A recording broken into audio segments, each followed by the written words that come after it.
дар шаҳри Душанбе гуфта мешавад, ки аз рӯзи 27 феврал, яъне аз даъват ба хизмати ҳарбӣ озод мешавем. ҳозир мегӯянд, ки даъваткунӣ ба хизмат сар шуда. Рост бошад. Салом тамошобинони барномаҳои Сормон Сафаров. Информатсияи нав пешкаши шумо мегардонем. Бо диққат гӯш кунем ва ҳатман лайк бигузоред.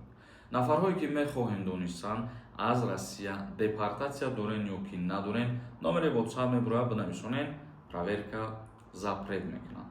мавзӯи асосии имрӯзаи мо дар шаҳри Душанбе минбаъд ба таври худкор мавҷудияти суғуртаи ҳатмӣ ва муоинаи техникии нақлиёт тариқи дурбин ва суръатсанҷ санҷида мешавад. Дар сурати набудани он ба ронанда барои ҳалли камбудӣ 10 рӯз муҳлат дода мешавад ва дар ҳолати иҷро накардан ҷарима таъин карда мешавад. яъне мошинҳое ки техосмотр надоранд, ҳуҷҷати солона надоранд, аз иҷа пас вақте ки дар камераҳои назоратӣ мерафтанд 10 рӯз вақт доранд, ки мошинои худшона аз муоинаи техникӣ бигзаронанд, яъне ки ҳуҷҷат бикунанд. Дар ҳолати накардан баъд ҷаримашон мекунанд. дар шаҳри Душанбе гуфта мешавад, ки аз рӯзи 27 феврал дар ин хусус иттилоъ дода гуфтанд, низоми мазкур аз 5 марти соли равон фаъол мешавад. аз ҳамин 5 март ин кор қувваи қонунии худша пайдо мекунад. ин ниҳод гуфтааст, ки дар ҳолати набудани суғуртаи ҳатмӣ ва муоинаи техникии нақлиёт нахуст паёми огоҳӣ ба ана ҳамон шаҳрванд ирсол карда мешавад. дар сурати бартараф накардани камбудиҳо дар ин муддат нисбати ронанда барои муоинаи ҳатмии техникии накардани воситаи нақлиёт 234 сомонӣ ва барои идораи мошин бе доштани суғуртаи ҳатмӣ 78 сомонӣ ҷарима карда мешавад. яъне дар кодекси ҳуқуқвайронкунии маъмурии ҷумҳурии Тоҷикистон дар ин масъала воридоти нав кардан 234 плюс 78 сомон нисбати ин гуна ронандаҳо ҷаримаи маъмурӣ таъин карда мешавад. ба ҳамин хотир ҳуҷҷатҳои худтонро тахт кунед, дуруст кунед ва мошинаро ҳуҷҷати солона мекунед. ибода як информатсияи нав комментарияҳоро мехонем ва ба саволотон ҷавоб мегардонем. кадом нафаре ки мехоҳад границаи Қазоқистон бигзарад, ширкати Саид границаро барои шумо тавсия метиҳем, ки ҳаррӯза рейс дорад ва худаш ба даста аз граница мегзаронад шуморо. мараман номерош мебурад, метавонед дар WhatsApp бинависониша ё ки зангаш бизанед, қатъиш суҳбат бикунед. як нафар нависонда аблава то 27 охири солот бошад.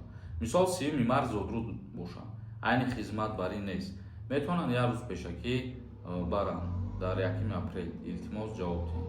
вақте ки даъваткунӣ ба хизмати ҳарбӣ сар мешавад ва шумо пеш аз сар шудани призов аллакай 27 сола шудагӣ бошед, дар ин ҳолат барои шумо ягон мушкилӣ намешавад.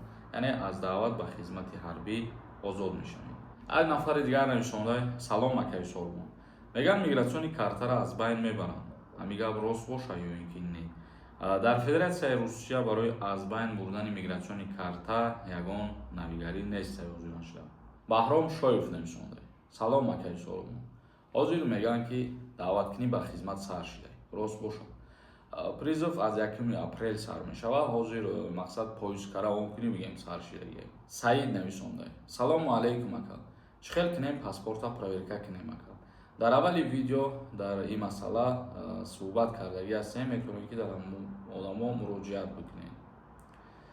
як нафари дигар нависонда салому алайкум ака. ман 3 апрел 27 сола мешавам.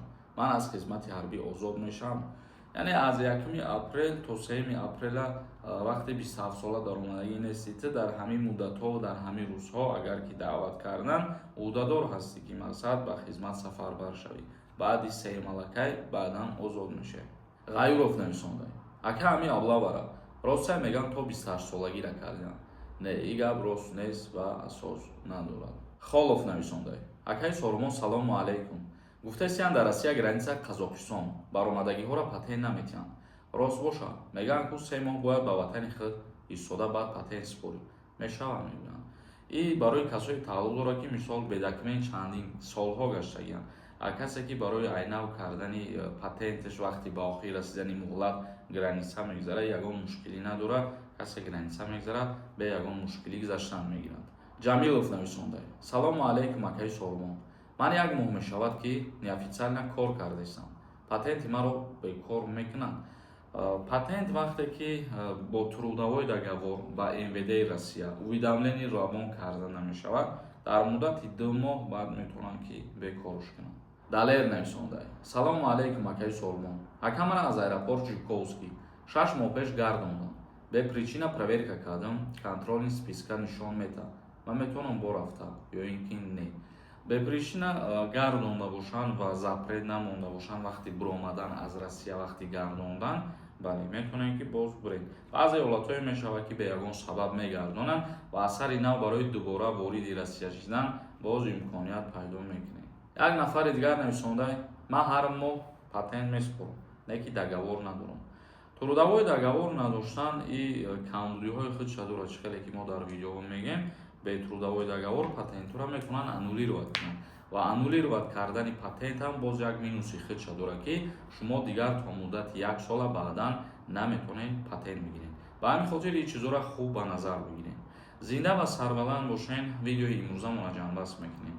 Худованд ҳамаи мо шуморо нигаҳбон бошад.